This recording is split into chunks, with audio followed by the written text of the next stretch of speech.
I was sitting in a room that felt like an icebox.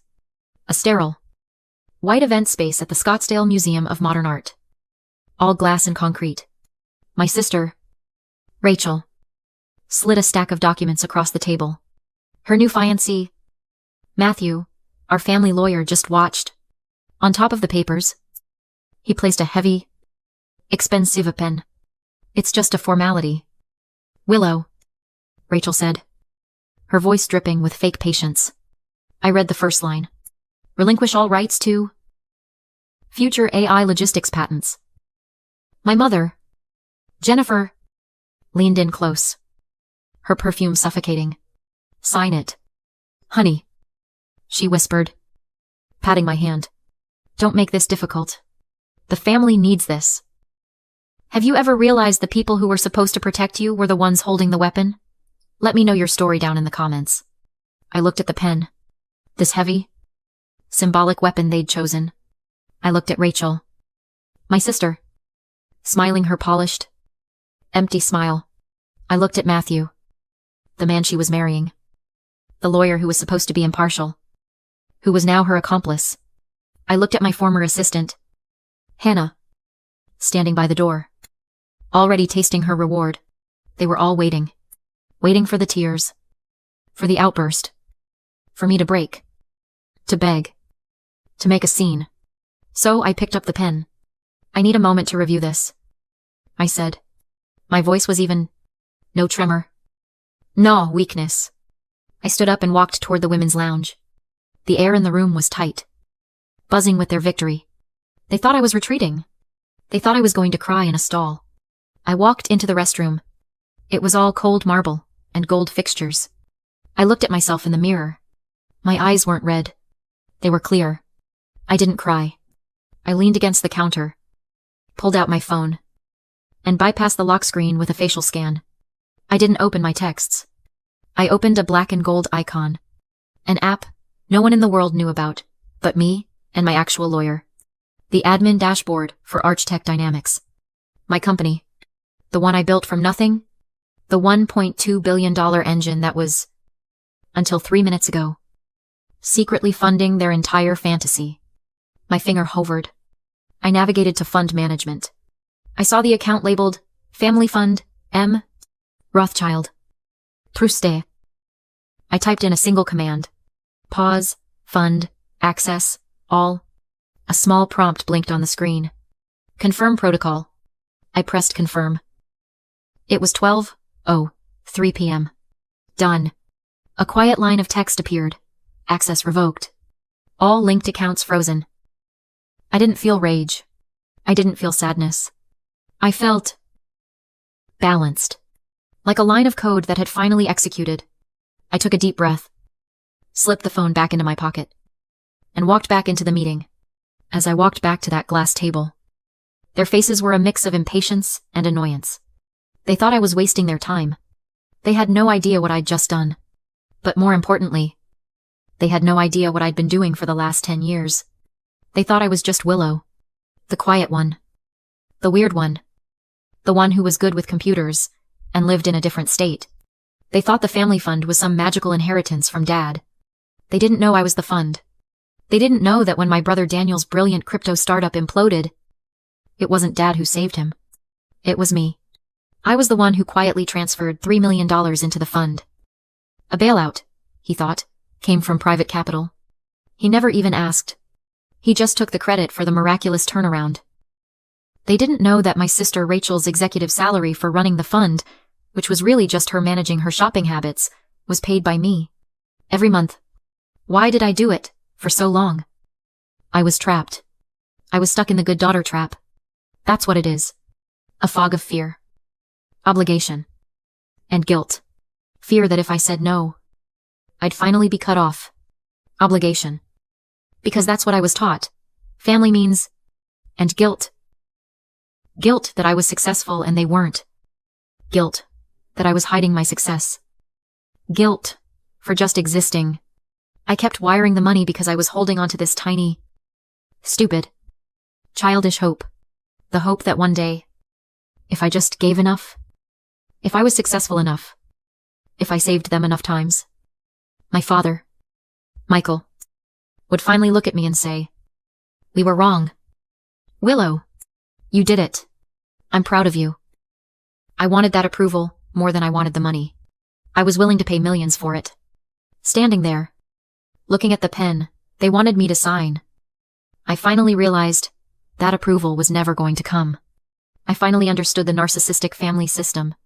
I'd read about it, but I'd never applied it to us. Rachel. She was the golden child. She could do no wrong. She was the public face. The beautiful one. The one who got applause for simply existing.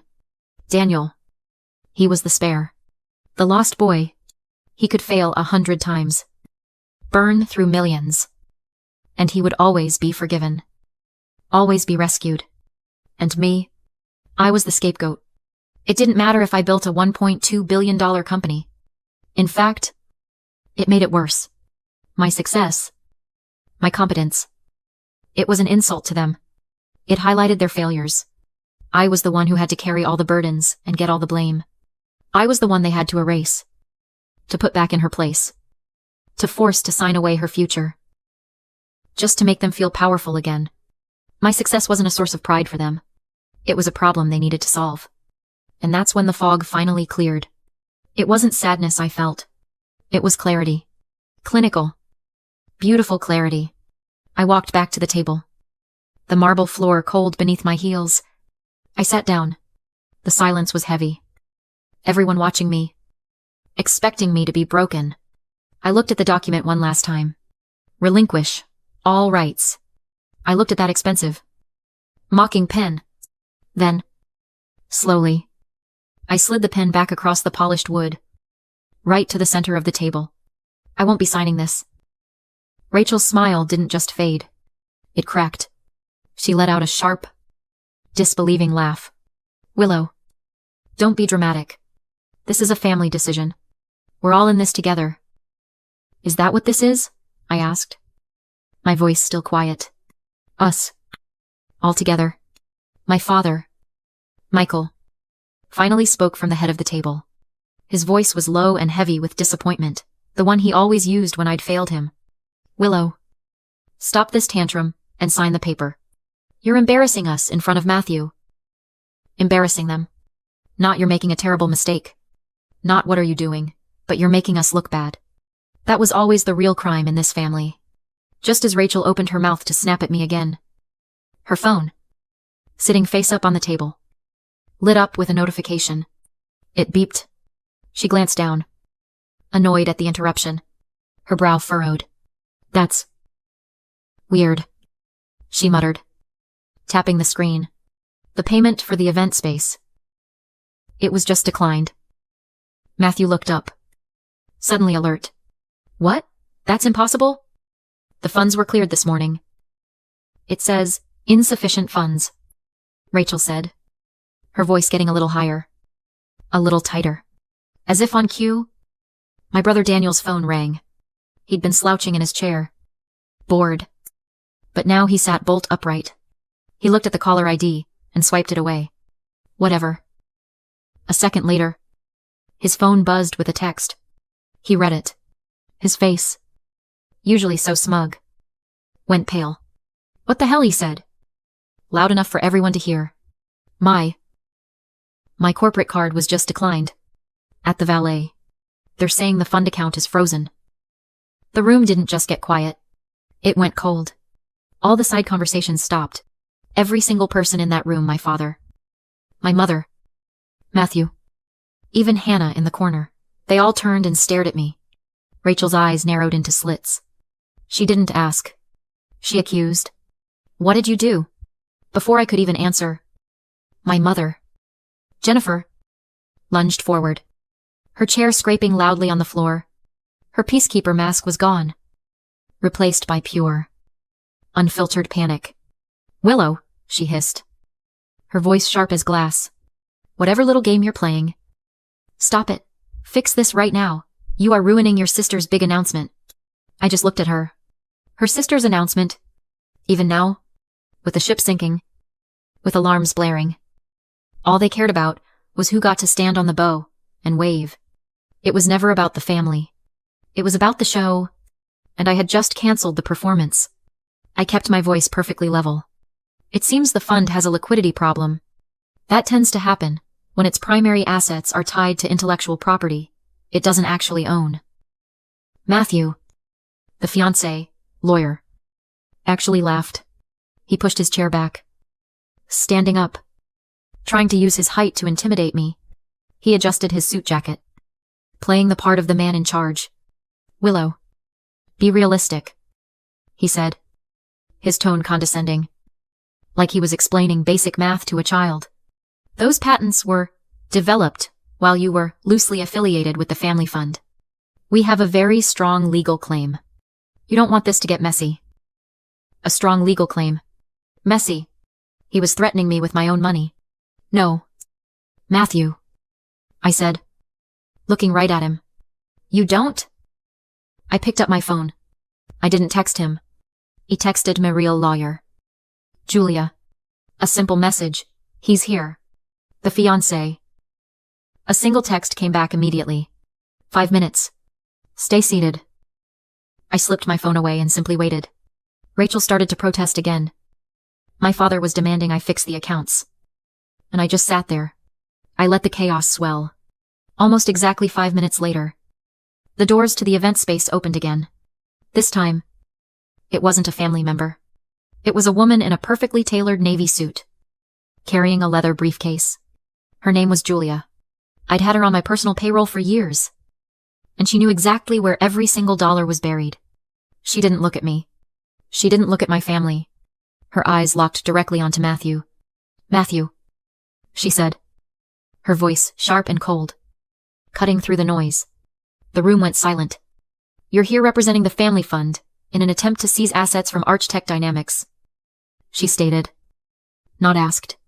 Matthew, suddenly looking less confident, puffed up his chest. I am the fund's legal counsel. Yes. And you are. You're also... Julia continued, ignoring his question. The lawyer of record for one of Archtech's subsidiary holding companies. The one I set up for Willow 3 years ago. Matthew's face went white. He'd forgotten. Or he'd thought I'd forgotten. That, Julia said, walking closer to him, is a catastrophic conflict of interest. You're using privileged information from your client, Archtech, to attack that very same client. She placed a thick, bound document on the table in front of him. This is a formal cease and desist order, barring you from discussing, claiming, or even thinking about any intellectual property related to Archtech Dynamics. Furthermore, a formal complaint for gross ethical violations and breach of fiduciary duty is being filed with the state bar. As of now, Matthew actually scoffed, trying to regain his footing. He was still performing for my father. This is absurd. A procedural hiccup. The fund's bylaws grant us broad discretion. Julia didn't even look at him. She just said, do they? She calmly walked over to the large, minimalist projector screen on the wall, the one Rachel was supposed to use for her big announcement. She pulled a small adapter from her briefcase and connected her phone. Perhaps the bylaws do, Julia said, her voice echoing slightly in the silent room. Assuming those bylaws are, in fact, legal. A new image blinked onto the massive screen, replacing the museum's logo. It was a split-screen display of 2 documents. While conducting a review of the fund's activities which my client, as the primary benefactor, has every right to do, we found something. She paused. Concerning. She pointed to the left document. Document A. This is a wire transfer confirmation from Archtech Dynamics to the family fund. Dated 2 years ago. An amount of $3 million. My brother Daniel shifted in his seat. My mother shot him a look. This was the transfer. Julia continued. That Ms. Willow authorized to rescue her brother's failed startup. Then, Julia pointed to the document on the right. And this is document B. A secondary wire transfer. Executed 48 hours after document A was received. This transfer is from the family fund to an untraceable private account in the Cayman Islands. For the exact same amount? $3 million. A low murmur started in the room. My father, Michael, stood up slowly. That is a protective measure. Asset diversification. Is it? Julia clicked her phone. And the image zoomed in on the signature block of document B. This transfer required 3 signatures. Michael, Rachel, and Willow. We all stared at the 3 names. We have Michael's electronic signature. Time-stamped, Julia said. We have Rachel's. Time-stamped, 5 minutes later. And then? She said, her voice dropping. We have this. She zoomed in on the 3rd signature. Willow Rothschild. The problem is, Julia said, our server logs show Miss Willow was on a flight to Tokyo, with no Wi-Fi access at the exact moment this signature was supposedly authorized. We have the airline manifests to prove it. The room went absolutely still. That, Julia said, turning to face my family, is not a protective measure. It's not asset diversification. It's wire fraud. It is a federal crime. I felt the air leave my lungs. It wasn't just a shock. It was a recalibration of my entire reality. This wasn't a new betrayal. This wasn't the first time. I looked at Rachel, who was white as the wall. I looked at my father, who was staring at the screen, his mouth slightly open. They hadn't just tried to steal my future with that pen. They had already stolen my past. For a second, the only sound in that sterile glass room was the quiet hum of the projector. Michael, my father, actually staggered. He grabbed the back of a chair to steady himself. Rachel looked like she'd been flash frozen. Her mouth open, her eyes wide and blank. Daniel just looked confused, like he was still trying to process what came and meant. But my mother, Jennifer, she was the first to move. Panic, real and ugly, shattered her perfect hostess facade. She didn't look at my father. She didn't look at Rachel. She lunged at me. Her perfectly manicured hands grabbed my arm, her nails digging into my skin. Willow, stop this, she hissed, her voice a low, Despérate, rasp. You can't do this. Not here. Not now. She leaned in. Her eyes, usually so calm and dismissive, were now wild with terror. Please.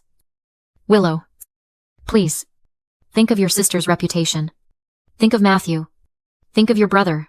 This will destroy him. This will destroy us. I just looked at her. I didn't flinch. I didn't pull away. She shook my arm, hair grip tightening. We are your family, she whispered, the words hot and venomous. After everything we've done for you. You owe us. You owe us this. You will not ruin this family. Oh, there it was. The final invoice. The price of my belonging. I looked down at her hand on my arm. This was the same hand that had patted mine as I was being erased. The same voice that had told me to be quiet and not make things difficult. She wasn't begging for forgiveness.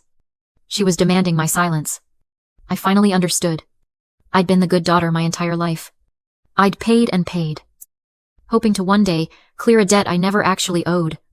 I'd been waiting for an apology. When I should have been sending a bill, I slowly, deliberately, reached up and uncurled her fingers from my arm. I did owe you, I said.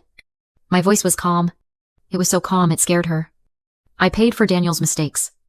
I paid for Rachel's title. I paid for this entire fund. I paid for this very meeting. I looked around the room at their frozen, horrified faces. I've paid my debt in full. I turned away from her. To my lawyer. Julia. Julia looked at me, awaiting the final order. Proceed, I said. Send the full brief to the U.S. Attorney's office. Send the financial statements, the server logs, the forgery evidence. Send it all to the financial press. And send a copy to the State Bar. I want no ambiguity. Willow. No, my mother shrieked, finally breaking. I didn't turn back. I picked up my bag. I started to walk. Willow, don't you walk away from me. I am your mother. I stopped at the door. I looked back at her one last time. She was no longer the polished matriarch. She was just a desperate woman, in a collapsing house of cards. Goodbye, Jennifer. I turned, pushed open the heavy glass doors of the museum, and walked out into the bright, unforgiving Arizona sun. I didn't run. I didn't look back. I just left them in the ruins of the empire they thought was theirs. The fallout wasn't a single, dramatic explosion. It was a quiet, systematic, administrative avalanche. The SEC investigation was triggered the moment Julia sent the brief with the wire fraud evidence, the forged signature, the Cayman account. They didn't just walk. They ran. The family fund, that hollow shell they were all clinging to, was frozen by the end of the day. It was audited, dismantled, and dissolved in under 6 months. The consequences were precise. Matthew, the fiancé, lawyer, who built the trap, was disbarred. He lost his license before he could even lose the deposits on the wedding venue. My brother, Daniel, faced his own federal charges for the crypto fraud, finally forced to answer for his failures without me there to catch him. And my father, Michael, and my sister, Rachel, they were banned. Permanently. Barred from ever sitting on a corporate board. Or serving as an officer. For the rest of their lives. Their reputations, the only currency they ever truly valued, were gone. They weren't just embarrassed. They were erased. So, what did I do with the $1.2 billion? The money from Archtech. The company I had built in the shadows. The money I had finally, fully reclaimed. I didn't keep it. Not for myself. I moved all of it. I took that toxic, corrupted family fund, and I burned it to the ground. And from the ashes, I built something new. I created the Archtech Scapegoat Foundation. Yes. I named it that on purpose. It's a fund dedicated to one thing: providing elite, aggressive legal and financial aid to people trying to escape financial abuse from their own toxic families. I built the army of lawyers I wished I'd had.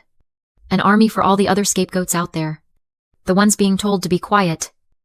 The ones being forced to sign away their futures. The ones told they owe their abusers for the privilege of being torn down. It was about 6 months later. I was in my new office. In a building I owned. High above the city. It was late. Just the quiet hum of the servers. I opened my old laptop one last time and found a file I'd kept for over a decade. A simple spreadsheet. It was titled Family Loans. I opened it. Line. After line. After line. The $3 million for Daniel. The monthly executive salary for Rachel. The mortgages. The tuitions. The secret bailouts. The price of my silence. I scrolled to the bottom and looked at the total. Millions. The price I had paid, just to be allowed in the room. I stared at the number for a long time. Then, I clicked. I selected all.